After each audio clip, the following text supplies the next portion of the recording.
So guys, अभी just मैंने एक कमेंट रीड किया किसी पेरेंट का, और मैं जानती हूँ कि ये प्रॉब्लम हर ऑटिज़म मदर को आती होगी। सो बेसिकली कमेंट ये था कि जब आप पार्क में अपने बच्चे को लेके जाते हैं दूसरे बच्चों के बीच में, तो बच्चे अक्सर पूछते हैं कि आंटी आपके बच्चे को क्या हुआ है। एंड डेफिनेटली बच्चे मुझसे भी पूछते हैं, और आप में से हर मदर को पूछते होंगे जब भी आप अपने बच्चों को पार्क में लेके जाती होंगी। सो कई बार मदर्स कंफ्यूज हो जाती हैं कि बच्चों को क्या बताएं। सो डिफरेंट चीज़ें हैं गाइस। अगर बड़े पूछते हैं तो हमें सीधे उनको ऑटिज़म के लिए अवेयर करना चाहिए कि हाँ ऑटिज़म का प्रॉब्लम है।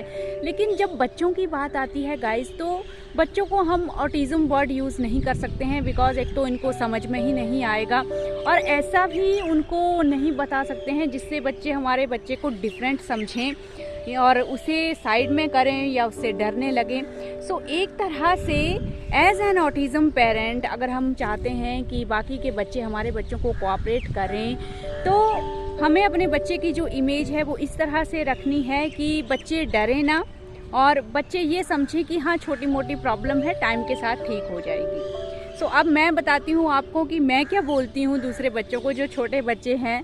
आपने देखा है वीडियो में अर्नब अभी भी 13 साल का हो गया है, लेकिन वो छोटे बच्चों के साथ ज़्यादा कंफर्ट रहता है एज़ कंपैरिजन टू जो उसकी एज के बच्चे हैं। सो वो भी मुझसे पूछते हैं कि क्या है, तो बच्चे थोड़ा बहुत तो रियलाइज़ कर ही लेते हैं, एकदम से उनको समझ में आता है कि ये बच्चा अलग है। तो मैं क्या बताती हूँ, सीधे मैं उस मुद्दे पे आती हूँ। मैं हमेशा यही बोलती हूँ कि अर्नब के पहले फ्रेंड्स नहीं थे, अर्नब अकेला रहता था, तो उसके आसपास उसके कोई फ्रेंड्स नहीं थे, तो इसलिए अर्नब को नहीं पता कि बच्चों के साथ कैसे खेलते हैं, कैसे बात करते हैं और बच्चों के साथ कैसे रहना है, इसलिए ये बीच बीच में थोड़ा प्रॉब्लम करता है। तो बच्चे ना बहुत क्यूट होते हैं और वो मान जाते हैं और वो उस चीज़ के ऊपर बिलीव कर लेते हैं।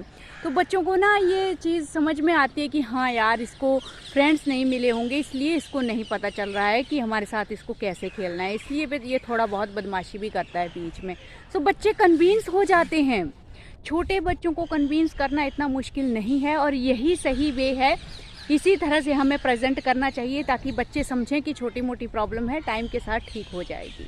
तो बच्चों को पूरा सच बताने का कोई मतलब नहीं है। तो बच्चों को बच्चों की ही लैंग्वेज में समझाइए। इससे बच्चों को ये लगता है कि हाँ सच में ये रीज़न जो है वो लॉजिकल है, कि इसको पता ही नहीं होगा कि बच्चों के साथ कैसे खेलते हैं। फिर आप देखो बच्चे खुद मतलब इन्वॉल्व करते हैं, और जब भी प्रॉब्लम आती है कुछ, तो अब जैसे अर्नब पार्क में खेलता है तो उसे सारी चीज़ें थोड़ा ना समझ में आती हैं, और इंटरेस्ट तो आपको पता है लाना कितना मुश्किल होता है। तो बच्चे अक्सर जब आप डेली पार्क में जाते हैं ना, तो बच्चे समझ जाते हैं, वो आपको as a communication bridge use करना शुरू कर देते हैं। तो पहले बच्चे खुद उसको कम्युनिकेट करते हैं। मैं कई बार देखती हूँ अर्नब झूले पे बैठा होता है, दूसरे साइड में उसके बच्चा बैठा होता है कोई, और वो बच्चा मतलब उसके साथ बातें करता है। मैं दूर बैठी रहती हूँ, मुझे नहीं पता दोनों आपस में क्या बातें करते हैं, मुझे नहीं पता। लेकिन ये चीज़ होनी चाहिए कि बच्चे हमारे बच्चों को डिफरेंट ना समझें और ना ही उनसे डरें। तो इस चीज़ के लिए ज़रूरी है उनकी ही लैंग्वेज में समझाइए। तो बच्चे हमेशा मेरी हेल्प लेते हैं बीच में। अगर अर्नब नहीं मान रहा है या डिस्टर्ब कर रहा है या अर्नब को चीज़ें समझ में नहीं आ रही हैं, तो मैं आसपास ही रहती हूँ, तो वो बच्चे मुझे यूज़ करते हैं और मतलब मुझसे वो आके बोलते हैं कि हाँ आंटी ये बात इसको समझाओ कि ये कैसे करना है। तो ये चीज़ें होती हैं गाइस।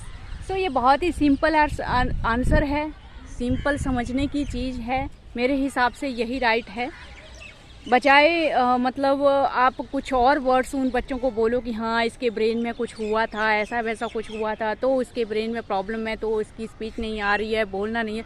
ये सब चीज़ें मत बोलो बच्चों को, क्योंकि बच्चे फिर इस चीज़ का सीधा सीधा मतलब निकालते हैं पागल। वो वर्ड इन्होंने सुना है, बच्चों ने फैमिलीज़ में सुने होते हैं, या बच्चों को इस चीज़ के बारे में पता होता है। तो हम आपको ये क्यों बताना है कि हमारा बच्चा जो है वो डिसेबल है या उसमें कुछ प्रॉब्लम है। आप सिंपली इस चीज़ से रिलेट कीजिए कि उसको फ्रेंड्स नहीं मिले। अगर आप लोग उसको फ्रेंड बनाओगे तो वो भी सीख जाएगा इस चीज़ को। तो बहुत ही क्यूट मैनर में बच्चों को कन्विंस करने की कोशिश कीजिए।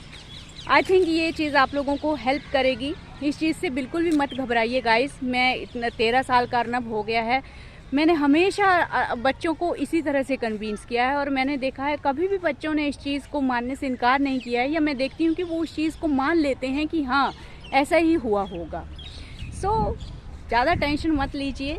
सो आई होप ये छोटा सा एक्सपीरियंस आप लोगों को हेल्प करेगा। मुझे लगा कि ये प्रॉब्लम तो सच में अगर मेरी है, मुझसे बच्चे पूछते हैं तो सारी मदर से पूछते होंगे। और प्लीज़ गाइस, ये वीडियोस में सच्ची शेयर करना आप लोग, कि जब आपसे पूछते हैं तो आप लोग क्या बोलते हो। एक दूसरे के जो आइडियाज़ होते हैं तो डेफिनेटली हम लोगों को हेल्प करते हैं। तो आप लोग भी ज़रूर शेयर कीजिएगा कि आप लोग क्या बोलते हो, क्या कैसे एक्सप्लेन करते हो, कैसे कन्विंस करते हो दूसरे बच्चों को जब आपके सामने ये प्रॉब्लम आती है। सो ज़रूर शेयर कीजिएगा। सो ये बहुत बड़ी हेल्प होती है गाइस। मैंने पीछे एक ऑटिज़म शटडाउन का जो वीडियो अपलोड किया था, जिसमें हमने बताया था कि अर्नब कभी कभी ऐसे करता है कि वो अलग रूम में चला जाता है। तो अभी मैंने आज कमेंट पढ़ा, मैंने उस वीडियो में भी बोला था कि अपने एक्सपीरियंसेस शेयर कीजिएगा, और एक और मदर ने आज कमेंट किया और सेम उनका बच्चा भी वैसे ही करता है, वो भी टीन एज में है। सो जितना ज़्यादा हम लोगों के पास एक्सपीरियंस आएगा, ये चीज़ें समझ में आएंगी कि इन चीज़ों का रीज़न क्या है। क्योंकि मैंने गेस किया है कि वो ऑटिज़म शटडाउन है, हो सकता है किसी और के केस में वो कुछ और हो। प्लीज़ ज़रूर शेयर कीजिएगा इससे, ताकि दूसरे पेरेंट्स की जो एंग्जाइटी है वो भी थोड़ा ख़त्म होती है। और गाइस, इससे ये होता है ना, जब आप लोग कॉमन प्रॉब्लम्स के ऊपर अपने एक्सपीरियंसेस शेयर करते हो ना, तो कहीं ना कहीं जो पेरेंट्स कहीं एंग्जाइटी में है या डिप्रेशन में है ना, उसको लगता है कि नहीं, ये सिर्फ मेरे ही साथ नहीं हो रहा है, ये प्रॉब्लम सिर्फ मेरे ही साथ नहीं है। तो कहीं ना कहीं उसको ना, वो बोलते हैं ना, थोड़ा सा हौसला मिलता है कि हाँ, जितने भी ऑटिज़म पेरेंट हैं वो सब इस प्रॉब्लम से गुजर रहे हैं। तो इस तरह से दूसरे पेरेंट को हेल्प भी होता है।